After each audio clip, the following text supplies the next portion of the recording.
Today, first of all, Anton Gauffin or Gauffin? Gauffin, okay, who's the CEO of Huuuge. Okay, he'll tell us more about Huuuge. And Leonard Frankel, who's the CEO of ClanPlay. And also Yariv Ben-Zichri, okay, who's head of research at Plarium. So first of all, I'll tell you a bit about myself, okay? And then I'll let the panelists tell about their jobs and what do they do. So as you heard, after 20 years in media, in radio and then in television, I'm now the co-founder and CEO of ENROUTE, which is a company in the field of driverless cars.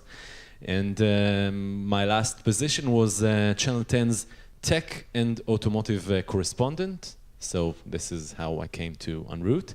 So, Anton. Is this working? Yeah, tell us about Huuuge, please. Yeah, so good to be here today. I'm the founder and CEO of Huuuge or Huuuge Games, and we do social. We are currently focused on social casino, and we've been doing social casino games now about 3 years, but I've been on mobile gaming since 2002. So wow. How did you start? So great. Yeah, it was very early days on mobile gaming, Java games. Yeah.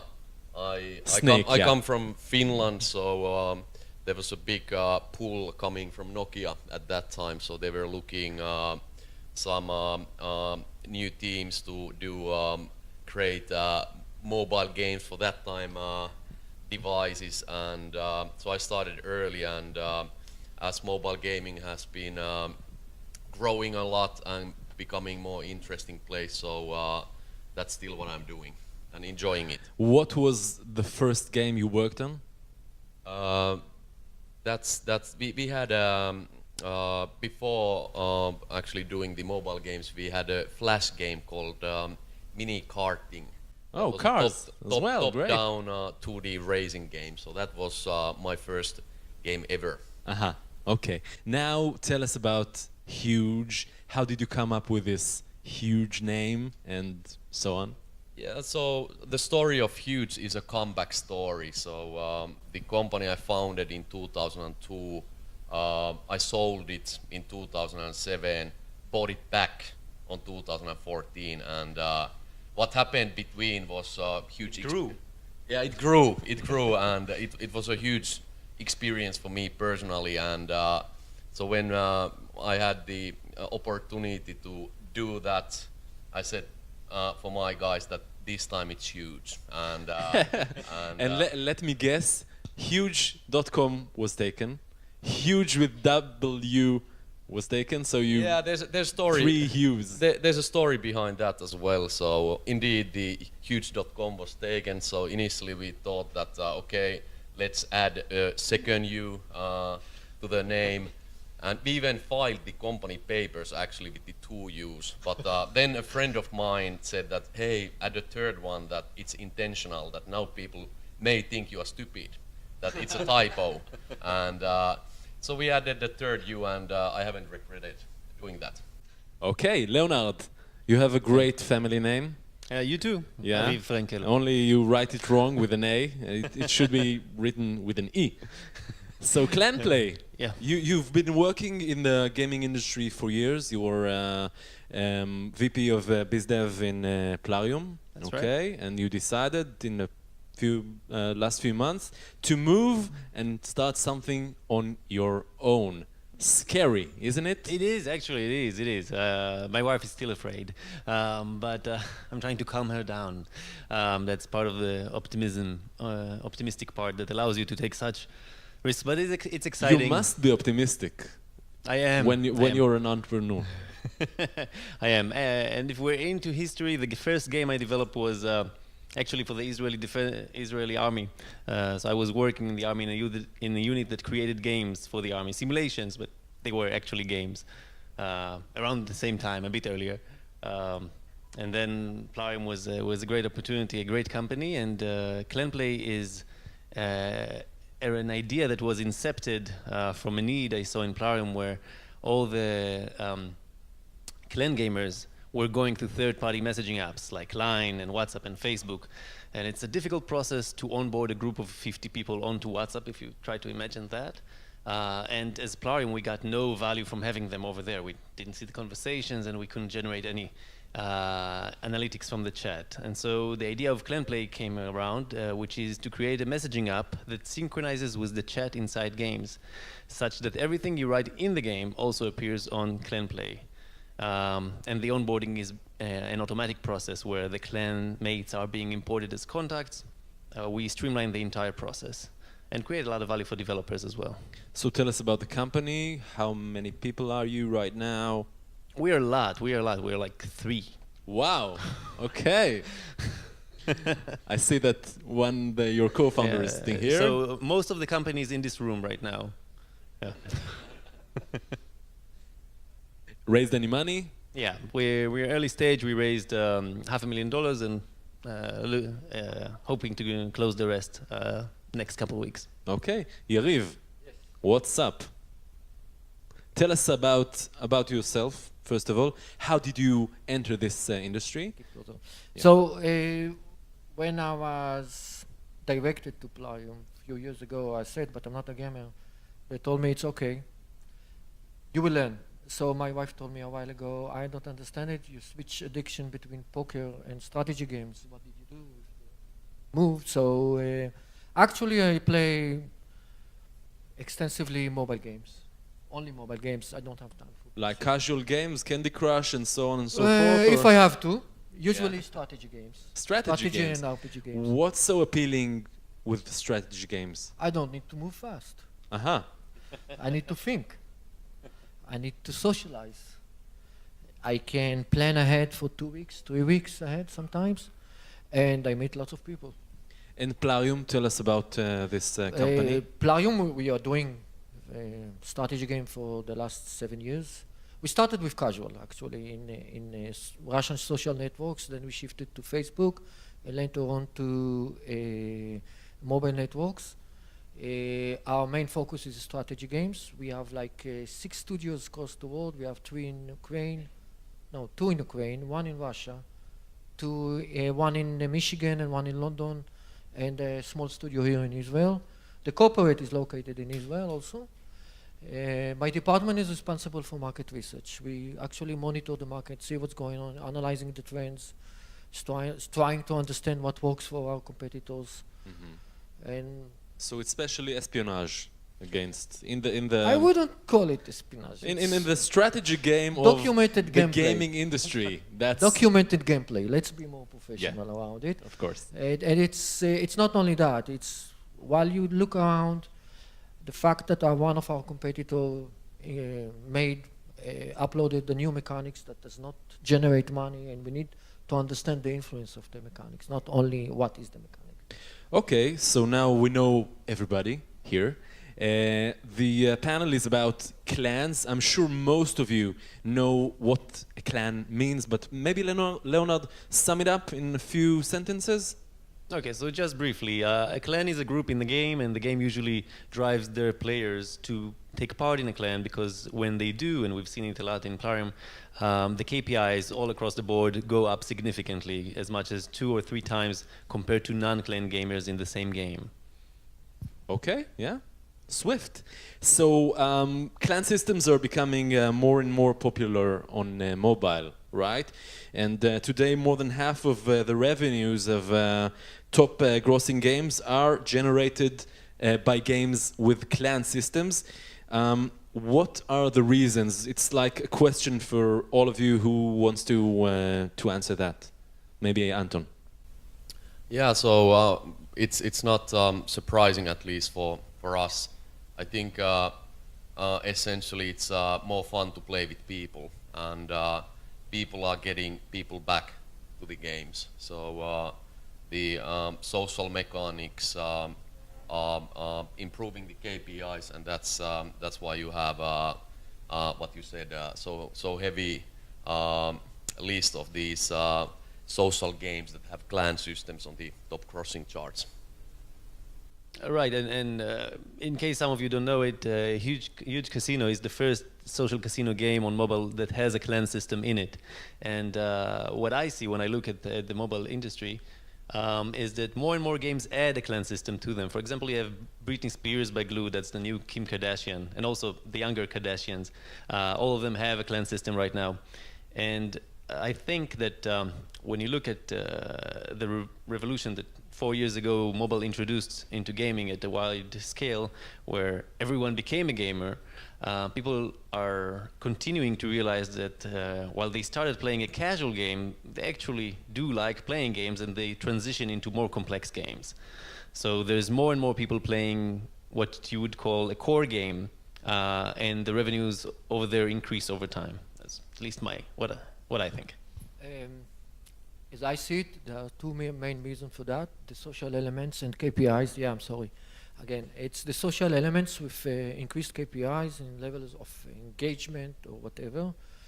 And the second thing is, most of the games in strategy, you cannot play, you cannot really be exposed to the game without being part of a clan.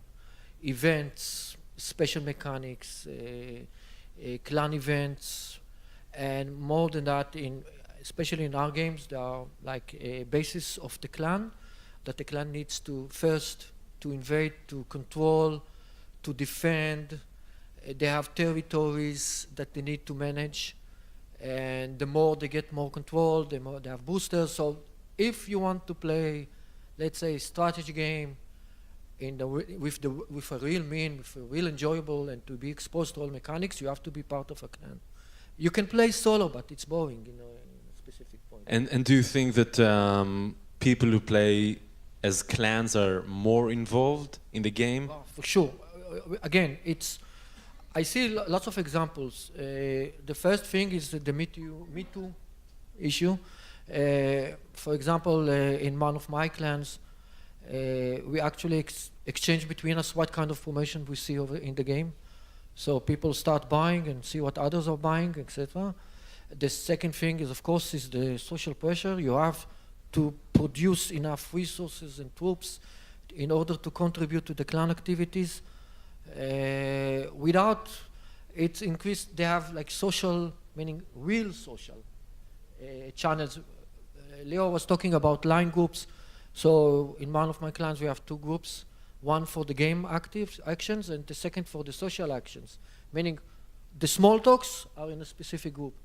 So it becomes more and more, they start with, let's say, traditional discussion, and then they shift to personal discussions. What, like people hitting on each other? No, it's like, yeah. Yeah? You have matches? Yes, we have a marriage couple. Really? One of our game. One couple? That we know. So two more and you have a place in heaven. Yes. All the company. It's amazing to see that. We have marriage couples, we have family members that met each other over our game. I see lots of social, they meet sometimes. So do you think that the clan creates a community around the game? Sure. Anton?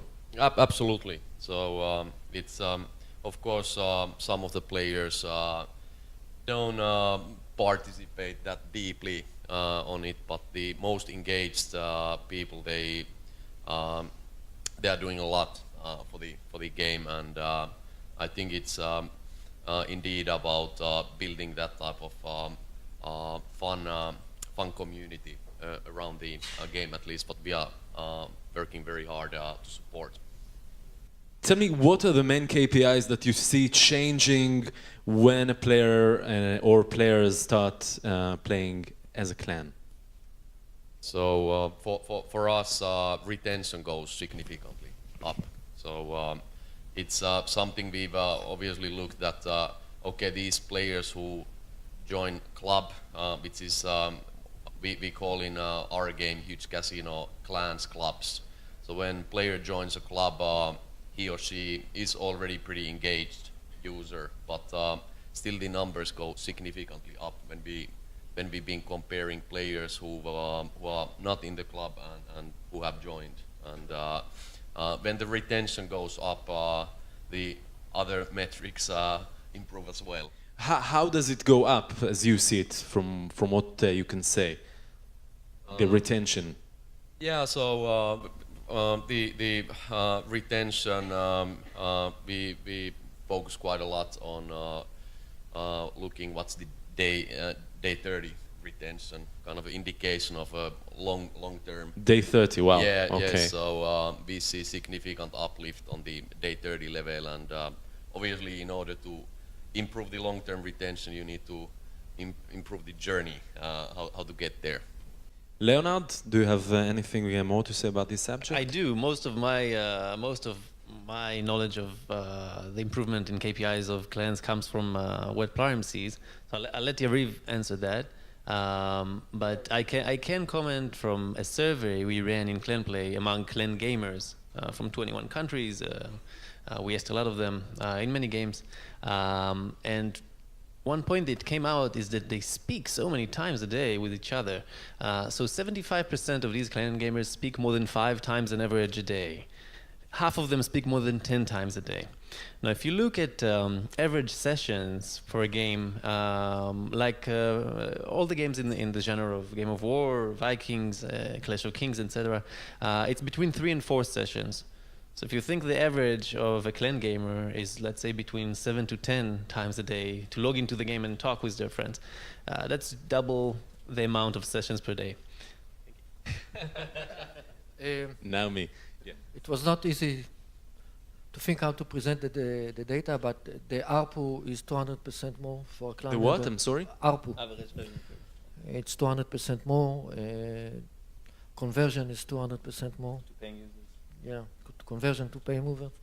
And the most interesting part is that a clan member has, I think it's 30% more chance to stay in the game after 30 days. So it shifts the player from the examination period to gameplay period, or real gameplay period.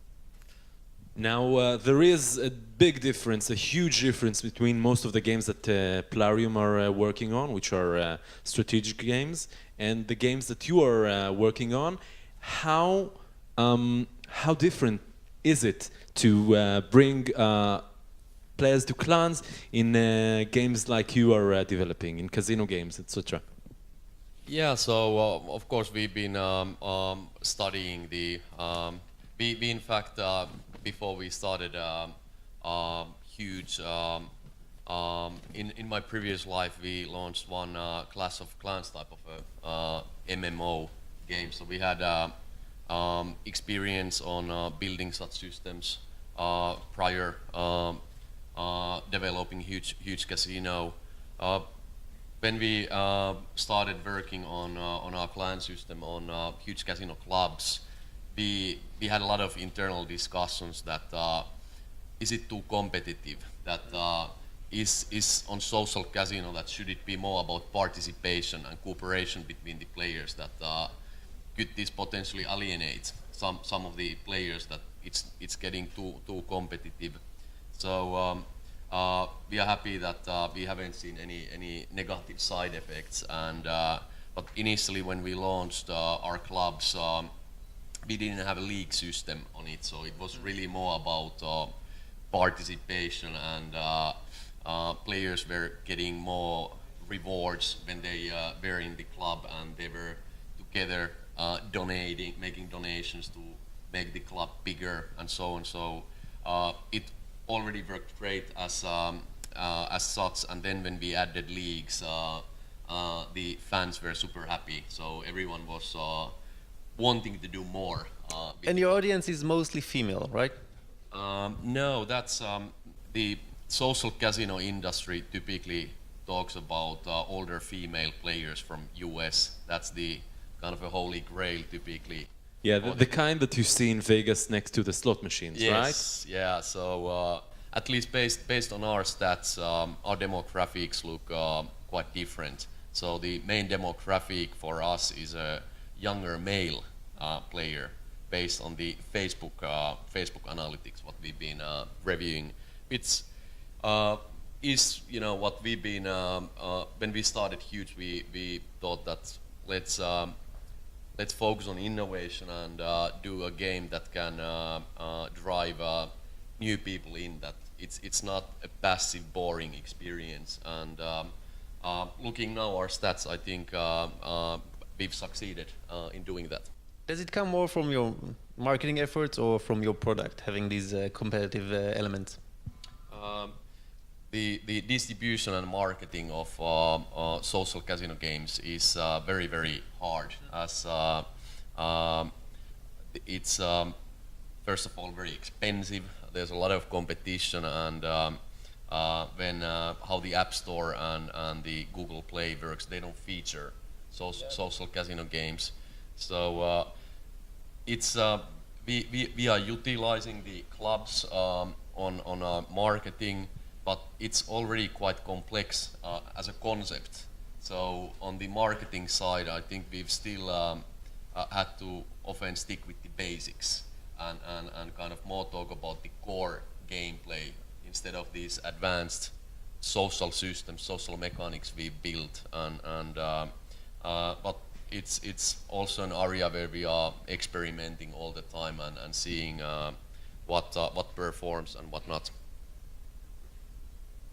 What are the challenges? Because when I play a civilization game or something like that, well, you have a strategy game, you have the community that you can play with. But when I play something which is more casual, I don't even think about entering a clan. It's something like an experience between me and my mobile phone. So what were the challenges to bring people into clans? Yeah, how do you pitch? What's the messaging?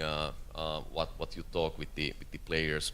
So for us, we actually incentivize and give rewards for players when they join a club. And actually joining club. That's a club in your games. Yes. You call it a club. Yes. Okay. Yes. Is there a cocktail waitress as well, like of in course, a casino? Of course. Yeah. We call her Betty. Oh, great. Tell me, if you think of a game with 1 million active users and an average size of a clan is 20 players, it means that you have 500,000 clans in the game, assuming that everyone participates. And not everyone participates. It varies greatly. You know, in Plarium games, about 90% of the active players are in a clan right now. And so you think of the process of having one player having to choose or apply to a selection of a few 100,000 available clans. That's a challenge. And early on, is it okay if I take it? Okay, so early on in Plarium we had a challenge around onboarding people to clans. They would apply to tens of clans, 30, 40 clans at a time. They would be rejected from most of them, not hearing back from a lot. And it's a negative experience for the player, right? And so there was a system. Did you initiate the Clan Academy? Right, that taught people and mentored them into joining a clan. And then some other developers are also applying systems that auto-approves everyone into a clan and only grants the clan leaders an option to kick players out if they are not active enough, which is a different approach, and it streamlines the onboarding process of players into a clan. More than that, we have a matching system for a clan, meaning in early game stage, there is a quest for the player to join a clan, and according to his level of activity, we offer him the right clans to join. This is the first thing. I think that the most interesting part is to see the player's solution. When I joined one of the clans in my early gameplay, I was attached to a mentor from the clan who taught me what to do. And I had my assignment from him for the next week, for the next 2 weeks. I had to show him I'm improving. I was on... a mentor? Wow. A mentor, a classical mentor. In other clans, like I joined one of the massive clans in Plarium, I was asked to upgrade myself from level 30 to level 50 in 1 week. And that was did you assignment for the succeed? clan. Yes. Of course. And when you work there, you can cheat and get that. Totally not. More than that, good clans have a recruiter. His job is to go around and to find active players. The best players. The best players. Wow. Usually it comes after a fight in the game. They recognize that one of the players that they attacked or tried to attack was too strong, and then they try to switching teams inside clans, like a player from Barcelona moves to Real Madrid. That. This is amazing. Okay, you should see that. It's amazing to see that. And they have sister clans, meaning there is the major clan and the sister clan. The one who passed the sister clan, usually it will call the Alpha Code 1, Alpha Code 2, Alpha Code 3. So the one who passed, you can play in the sister clan. If you are good enough, you'll be shifted to the major clan. And the head of the sister clan is usually a good and amazing social whale. He has to communicate, to teach. And it's when we talked at the beginning about engagement, this is one of the best engagement tools. The players themselves, they are doing the work. Tell me about etiquette inside clans. What can you say? What can't you say? What kind of conversations are there between the players? So it really depends on our game, at least, how engaged the club and the club members are. So the not so active clubs, so there's much less communication between the players and the most active ones. I do know that they in our game also have emailing lists, and as the solutions and tools we've provided have not been enough for them to kind of organize and participate what they want to do in the game, and I guess that's the one reason why what you are building is so exciting also for us, that we could have we could offer more and also benefit more from all that. Yeah, thanks. I think communications in any group are challenging on mobile.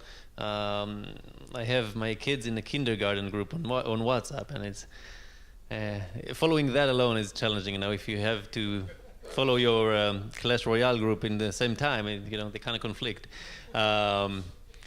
And it's interesting. So you're saying that your players are communicating over email among themselves. That's one type of a communication. So you have the communication among players, and you have the communication between you and your players, right?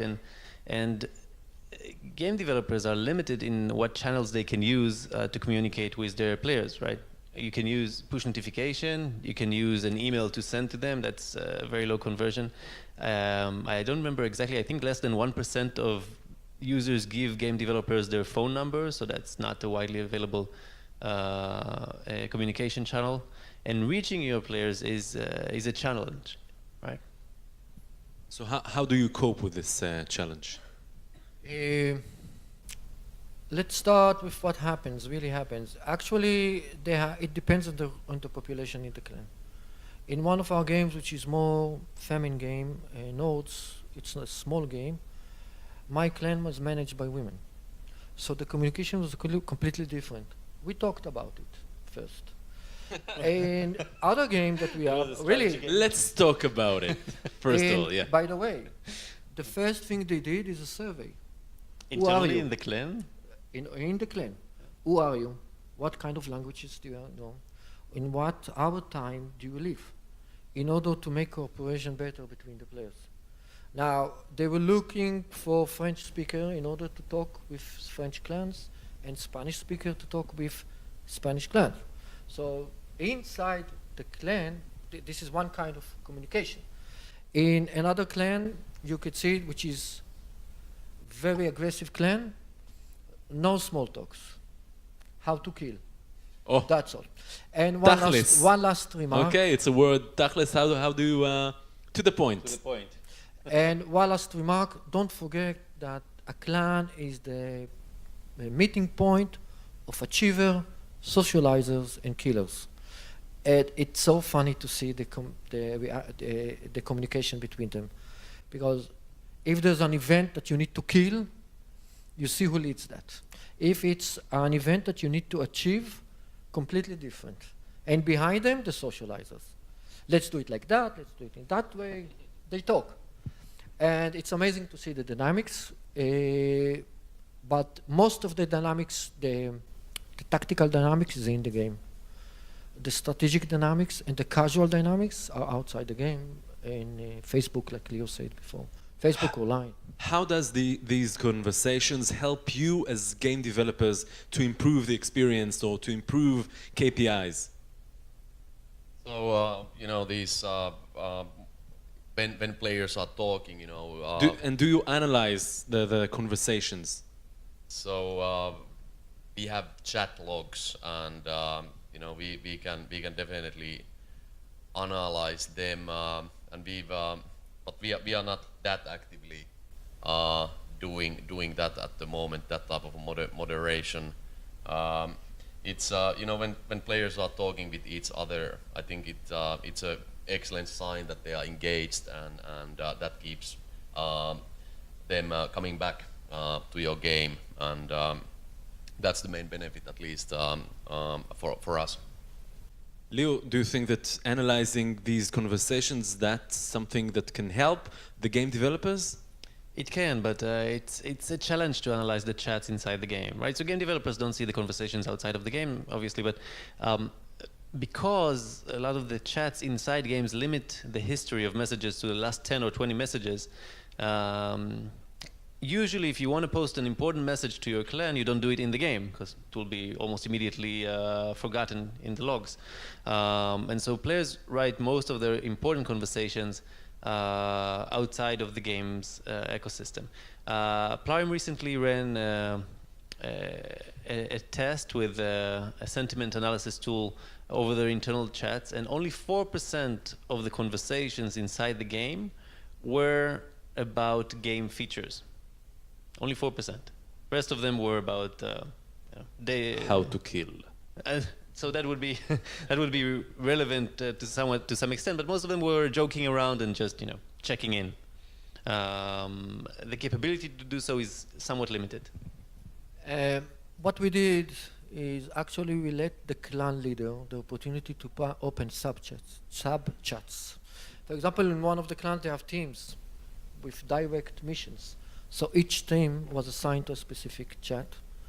Still, it's not enough because, for example, rich media you cannot upload to a chat.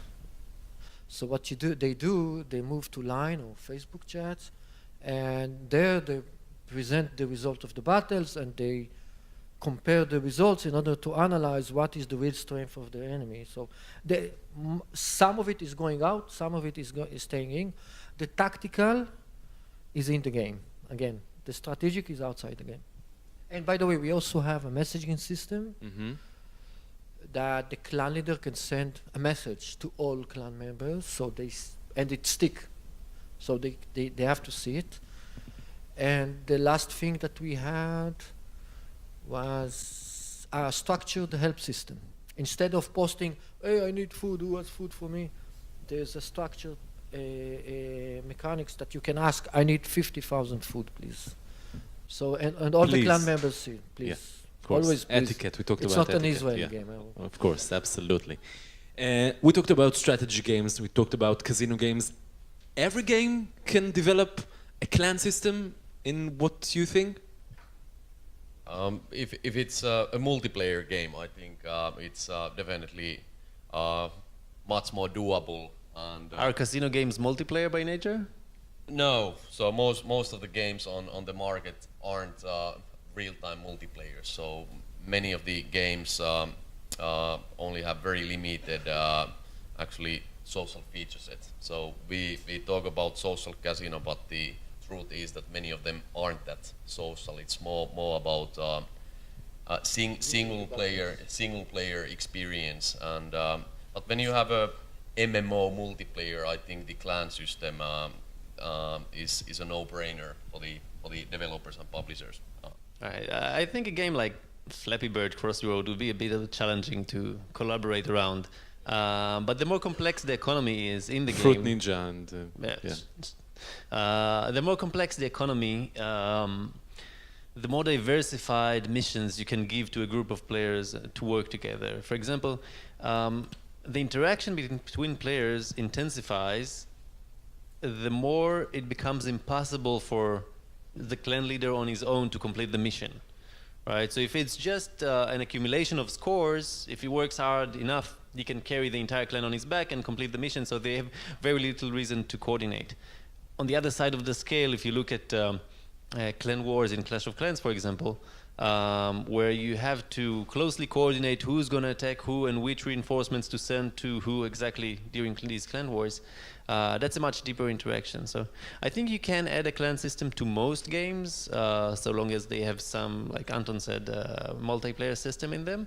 But the more complex the economy, the more effect you will see coming or reflected in the KPIs from that clan. I'm working for Tubtail on our... the whole team is here on simulation games. Actually, what is simulation games? It's like flight simulator, or no.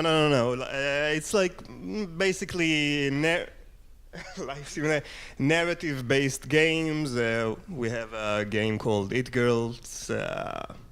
Has some resemblance to what you talked about, the glue games, like the Kardashian games, stuff like that. Okay. And something actually you it would relates... play. Yeah? Something you would play. Yeah, definitely. Yeah. I would play with Kim Yeah. Kardashian. I actually have a few questions. My question actually relates to that. Based on your experience, do you see a difference between male and female users when it comes to clan features? My other question is, what is, also based on your experience, what's the most engaging features when it comes to clans? Is it chat? Is it like joint goals? Is it sending aid to one another? These are my two questions. So we'll start with the first one. The difference between, if there is, between male and female players in clans. You know, I guess it's the question that what's the difference between men and women. So as a kind of social types, how we act, and you can have these three different types. What you said, I think, in regardless what's your gender, and that's at least what we've seen so far. I think women, you know, typically are more gearing towards participation and this type of elements, and than hardcore competition. But I think you have, as said, these different types in both female and male among male players. Yariv. I don't have the real statistical data, so I'm talking from my personal experience. As I've said before, they are more cooperative. The women, in terms of socializing, in terms of talking about it. Most of our games are male-oriented, so I cannot really talk about it in terms of knowledge. If you take games such as Game of War, I've never met a woman there. I don't know, maybe they are, but I've never met. But you see more collaborative issues. By the way, in games that are more Asian, I see more soft reaction between players, including marriage. So it's very interesting. Will be very interesting to see that. But I have no hard data to say to you, yes, they are doing A, they are not doing B. Amit, can you ask the second question one more time, because maybe the panelists that... What are the most engaging features when, because when we were talking about clan systems, there are different type of features. So I was wondering, in your games, what have you seen the most engaging features? Chat, aid, joint goals, or other stuff? Sure. So if you think about it, why do clan gamers show better performance or stronger attachment? It goes in several ways. First of all, you create more meaningful relationships. Right? Take a poker game, for example. We sit around the table, we discuss, we communicate, but if I leave the table, I'm not interesting to you anymore. Right? So that's not a meaningful relationship. On the other hand, if you ask clan gamers what they chat about mostly in the game, that's just joking around and catching up on the social life. So they're really socializing with one another. That's one aspect. The other aspect is having to work together. So like I said before, the deeper the interaction is, the stronger they will work together. And also when you progress in a game, when you play competitively, when you reach competitive clans, they do more and more of, let's call it, professional conversations around the game and how to improve it and asking one another. In essence, the more reasons you will give your players to interact with one another and work together, the better results you'll see for them, or in other words, you'll see them more dedicated to your game and retaining longer. Chat is an essence. You can't have a clan system without a chat, so it's an entry level to a clan system. You have to have internal chat in the game. I'm actually a hardcore gamer, and I'm curious to know about... Your name is? Oh, sorry. My name is Yariv. Okay. I'm an artist. I'm a graphic designer. I'm curious to know how casual gamers actually interact in clans, because I've been playing games my whole life. I know the concept. I know how it works. But technically, casual gamers, to me, I mean, like, this is kind of hardcore gaming, clans. So I'm curious to know what's the dynamics in the game while you have the casual players controlling, or maybe are the majority of players in the game, and are the hardcore games are actually starting to play games because of the clans and controlling the system. How does it work? I'll start, and it's also for you, right, Anton? So Yael was asking how do clan systems work in a casual game. I'll give you a simple example. Let's say you gather a group of Candy Crush players, right? And then you give them a goal of reaching a certain amount of matches within a day, right? So if it will be too much for a single player to do on his own, even if he played 10 hours straight, they would need to work together as a group. What can you give them as reward for this hard work should be probably something they can't get without working together. Maybe a special booster or a unique level, which is what I would do if I would design such a game. Levels that only open up to play as a bonus if you unlock them by completing clan goals. I think the same goes for Social Casino, right? Yeah, you have these core loops also that the clans or clubs are trying to upgrade, make the clan bigger to get more members, so they are gathering donations, and so I think at the core the loops you build are pretty much regardless what type of content, whether that's strategy or a social casino game like in our case. Did you think of opening up? Yours is strong.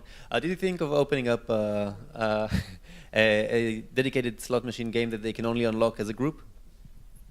So yeah, we've added some that type of let's say content, not content gating, but we've been gating some of the content to only for the club players, and we've been thinking about exactly that type of concepts. That okay, in order to unlock this game, it would require cooperation from the club members and stuff like that. So that's exactly how to make the game more interesting for the players, thanks to the clan system. Sorry.